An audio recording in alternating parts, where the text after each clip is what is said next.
Oh man, I think for us, it's our first big scrimmage, so you want to come out here.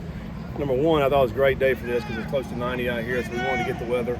Wanted to see what guys can do because the thing that we haven't done in camp is to have any kind of sustained drive, so everything's really scripted. So you're looking at 3, 4, 5, 6 play scripted drives, and then we come out and we had a 14 play drive at the very start of the scrimmage. That's awesome. So our guys need that because that's different. Like you're feeling yourself having to go the whole drive, and it's hard to concentrate for that long. So we need to be able to see that. So I thought that was good. It's one thing that you got to get into the scrimmage.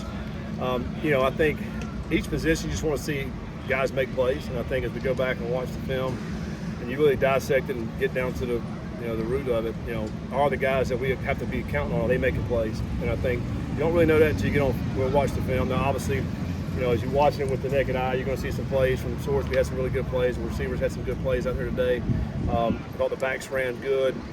Did some good things there. Saw some holes, and then were able to hit it and then burst through them. I thought that was good. I think, also today we did all 4 core special teams, so that was good. So that was, first time we're really live 4 core. So we just got a lot of great film, and that's what I think you want to take out of the first scrimmage. You're getting a lot of great film on tape, see where our strengths, weaknesses are, and then go back and correct the weaknesses, obviously, and then put the guys in the right positions. You played a mix of guys. Do you see separation, or are you looking to see separation at this point? Right now, it was kind of our plan to play a bunch of guys, not really setting on, hey, let's get all the ones. They got to play together the whole time. We really hadn't been that way. It's kind of been a mix of guys that are getting reps and getting in the game today. And part of the scrimmage was thud, part was live. So that's another thing that you got to look at. So I think after this scrimmage, now you really want to start narrowing it down a little bit more. Our next scrimmage that we have will be a little bit more of the 2's and 3's, the guys that need the extra reps, like guys Joe Royer and Gavin Gerhardt and Corleone and Oak Dingle. Those guys don't need reps, so they probably won't get hardly any next scrimmage, and then we'll start focusing on the 2's and 3's. Stopping the run looked like the strong suit of the defense today. Yeah, I think you're obviously just trying to do some different things defensively to see where we're good, where we're weak. Try different things too a day like today. So you're going to call some things maybe you wouldn't normally call in the game. I think that's something that's part of it as well. And really and truly, today we want to go out there and let the guys play. We call a defense or an offense, and then you guys go play. We don't know coaches are on the field. Let's go see what you can do. I'm sure there were some mistakes made by the guys today, but that's what we got to coach through. Zion had some good runs. Does he fit in here anywhere? I mean, it's a little crowded there. It's a crowded backfield. Zion did some great things today. His vision is what impressed me today with him. There were some times where you don't think there's anything, and all of a sudden he sees a crack and bursts through it. A couple nice touchdown runs here. He's a talented back. I think in the spring he got hurt. I think Dave practiced number 6 and didn't finish the spring. So he's worked hard this summer, came back strong. But I'm really pleased with all our backs. I mean, all those guys came in and, Caffey had some good runs, and of course the other guys did too. And we're playing a lot of those guys today, so you don't get really one guy that gets a lot of carries. But I feel good about that room. Isaiah Johnson had a good day too, showing off his speed. Also had a really good block down here on Barry Jackson's touchdown. What's it like to see a guy come in, being willing to do the gritty stuff like that so quickly? I think he's had a great camp, excellent camp. The thing I like about him, he brings it every day. He's been consistent.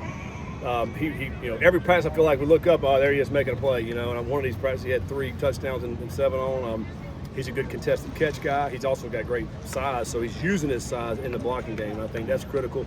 I'd say overall the receivers, blocking-wise, I think that's the true sign of a good team is if your receivers are willing to go block, our guys are willing to go block. And I think that's been seen because it pops some of these running backs, some of these big runs. That's where you get the touchdown.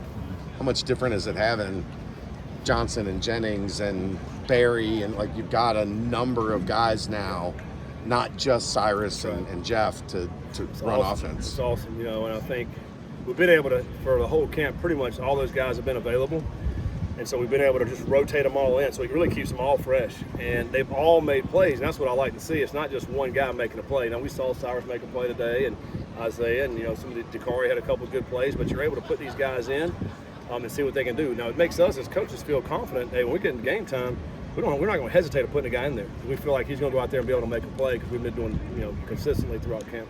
The depth has been a lot stronger on both sides of the ball. How much easier does it, or maybe harder does it make it for you to make sure you're getting those guys reps? Yeah, I think that's what you see today. So a lot of guys got reps. We spread them all out, and obviously when you get into a game, we're going to put the best guys out there. And so I think especially early in camp, you got to play a lot of guys, get a lot of guys reps, and start narrowing it down as we go. I mean, today we're less than 3 weeks before we're playing our first game. So as we get in the middle of next week, you start narrowing it down a little bit more and a little bit more. This goes for the special teams too. That's very competitive, which I think is what you want. You know, in all the positions that you're fighting for a spot. You go to that airplane to go out and play at Arrowhead. Do you think Joe Cotton's ready to go right now, game one? I think he's still working. I mean, I think he's still having to work. He's working on what we're learning our offense, number one, but then also what we're looking for. You know, playing with strain, playing with through the whistle. You know, playing with some tenacity. He's got a lot of great ability and size, you know, but that goes for all the guys up front. But he just got here, you know, and so he wasn't able to go through a spring, you know, and all that. So it's trying to catch him up in a quick fashion.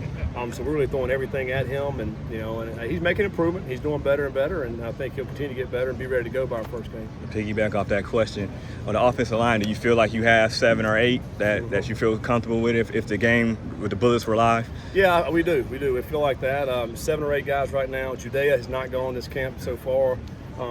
We're hoping, we think we'll get him back first of next week, so that'll be good too. I mean, 'cause we felt like Judea coming out of spring was one of our top 1 or 2 tackles, and so now we hadn't had that so far in camp. That'll be another one we'll be able to add to the mix. That's just going to give us a little bit more depth. So now you're looking at definitely 8, maybe 9 guys we feel at least can go in and give us a break, you know, with some of the guys. Do you have a battle at that backup quarterback spot, or is it? Well, yeah. I mean, yeah, we're battling. We're always battling. You know, I think I will say this: Lichty's playing his best football he's played. He's confident. He's cut loose. You know, really proud at Lichty the way he's really, you know, his fight and tenacity. It was tough for him last year. He decided to come back this off season. Man, I was like, for himself, he said, you know what? Screw everything. I'm just going to have fun, play ball, and that's what he's been doing. He's had a really good camp. You know, I think, yeah, I mean, it's a battle. You know, I think him and Samaj, and fortunately, we got 3 quarterbacks that we can put out there to go make plays. We got a lot of confidence in him. Thanks, Coach. All right, Thanks, Coach. Let's go.